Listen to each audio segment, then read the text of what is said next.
Hey there, welcome back. It's time for the golden age of DC Comics, 365 days. I'm Reverend Sully, and thank you so much for tuning in. I love this book. This is a coffee table book. It's a page a day coffee table book. I got it as a gift from one of my best friends almost 2 decades ago. This has been surfing on every single one of my coffee tables ever since.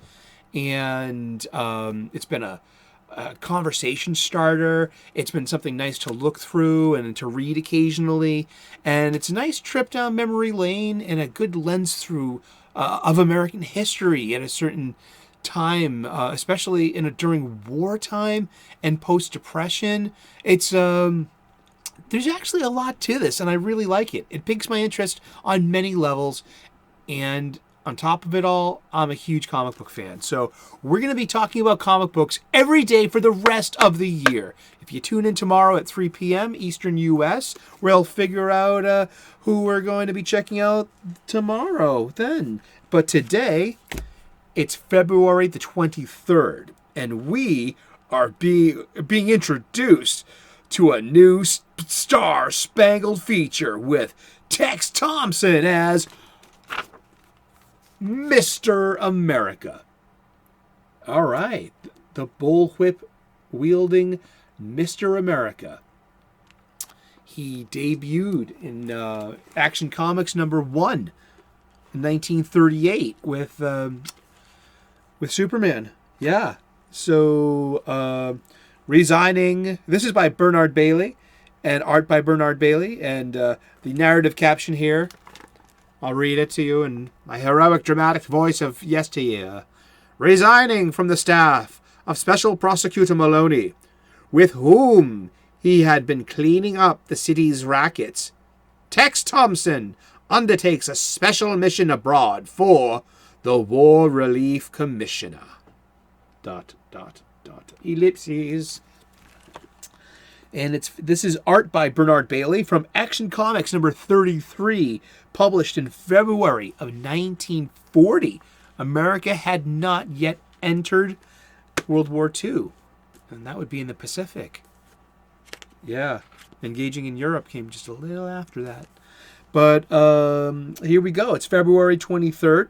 Tex Thompson was the chameleon of DC Comics. When Action Comics got its start in 1938, Cowboy Tex made his debut alongside Superman. A few years later, Tex was working for the government, fighting crime in the big city, and when World War II loomed, he transformed himself into the whip-wielding hero known as Mr. America. And when that didn't do the trick, he started calling himself Americamando. Indeed. I remember I was reading Justice Society of America in the mid-2000s, the Geoff Johns stuff, and there was a Mr. America revamp, and he had a pretty horrific death and at the hands of Vandal Savage. I remember that. Oh gosh, yeah, that was pretty bad. But this is Tex Thompson, the golden age Mr. America, patriotic superhero. Originally introduced as an independently wealthy adventurer named Tex Thompson, the hero regularly used a gift for detective skills to solve crimes he heard about or came across. He also explored hidden societies and fought spies and terrorists who threatened America. Starting in his second story, Tex was often seen in the company of his overweight, good-natured friend, Bob Daly. Another frequent ally during his earliest adventures was Gargantua T. Potts, a black character designed around racist stereotypes. So yeah, we don't get to see, Gargantua had exaggerated features and spoke in broken English. He was simple-minded and highly emotional, and called him Mr. Tex. So yeah, that's what we would call today problematic. And you know what? It's a good opportunity to bring this up. We will be coming across problematic imagery in this book. Guarantee you. 100%. I know because I've seen it. I've read this before. I know it's coming. And I'm going to do my best and use my best judgment talking about the past. Antediluvian mores. Okay, antediluvian is a big word. I love big words. I'm a high school graduate.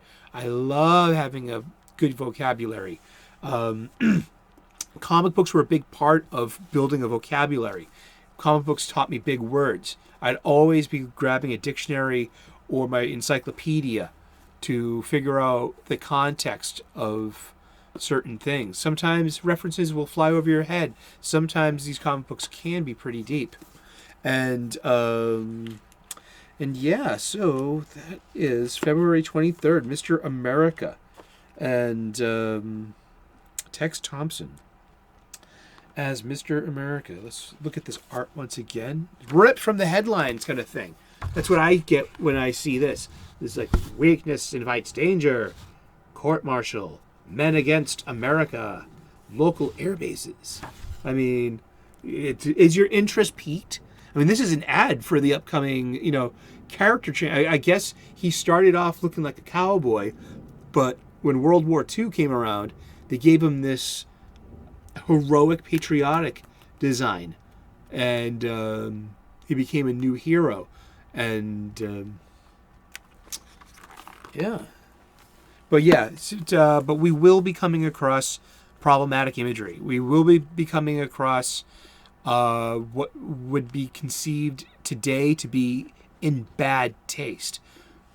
And I will do, as I'm saying, I will do my best to ensure not to insult anyone, to respect everyone, at the same time address what's going on that day in that panel with that art, with that blurb, and how we feel today.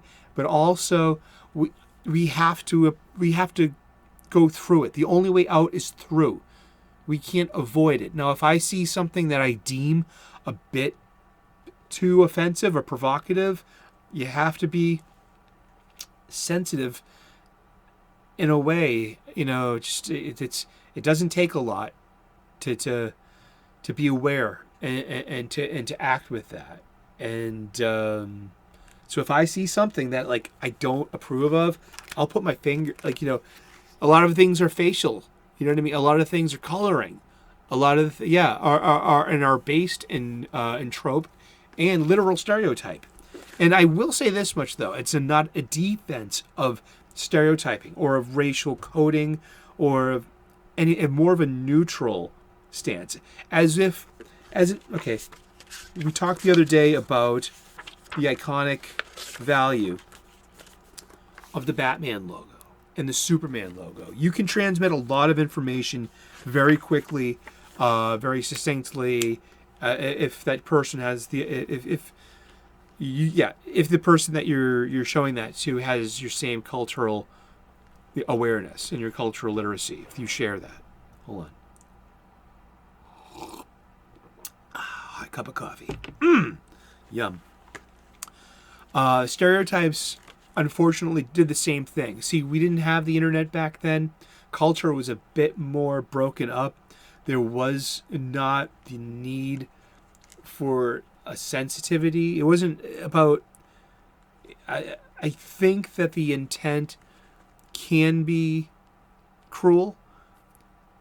And its impact, yes. And unfair. Yet the use of stereotype in these old magazines and in these old comic books are meant to put across a lot of information very quickly, such as memes and such as with icons. And it's, and as I said, I'm not defending it. We will be approaching it. We will be coming across it, and we will go through this journey together as well. And if you find something disapproving, I don't approve of, call out, clapbacks, learning moments, educating you. I find that to be very disserving. I'm trying to educate you. No, I'm trying to have a conversation. So if and when it comes up, talk about it. Leave a comment in the comment section. Leave a question. I'll bring it up. I'll make it its own video. You know what? We could do a live stream. This is a great thing we got going on here. But I will not shy away from anything in this book. With my own caveat of using my best judgment. Should I be looking at, like, there are a lot of Asian stereotypes in this book. All right. And there are a lot of black stereotypes in this book. There are a lot of Italian and Irish stereotypes in this book. And some of them they're quite based in Antediluvian mores. And that's I'm being very specific using that term. Antediluvian means before the flood, capital T, capital F, the Noah's Ark flood. So it's antebellum is a related word. Antebellum means anything before the Civil War.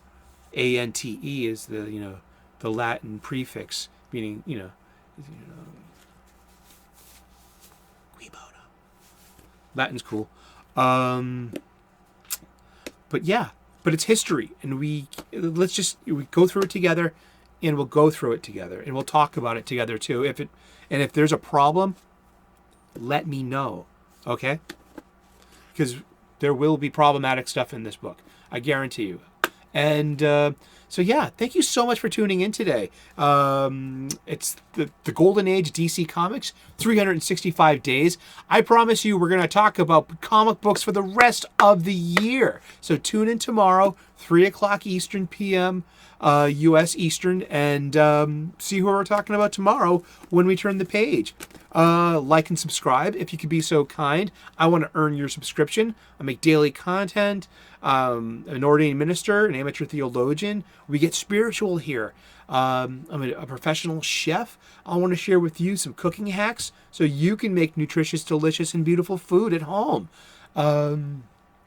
We try to have a good time here at Reverend Sully's channel, and we want you to be part of it. So come aboard, please. Thank you so very much. I'm very grateful for you for tuning in. If you love comic books as much as I do, then you know what? These are the kind of conversations you want to be having. And you can be part of it too. Leave me a comment in the comment section. Alrighty? Thank you so much. Have a great day. God bless and good luck.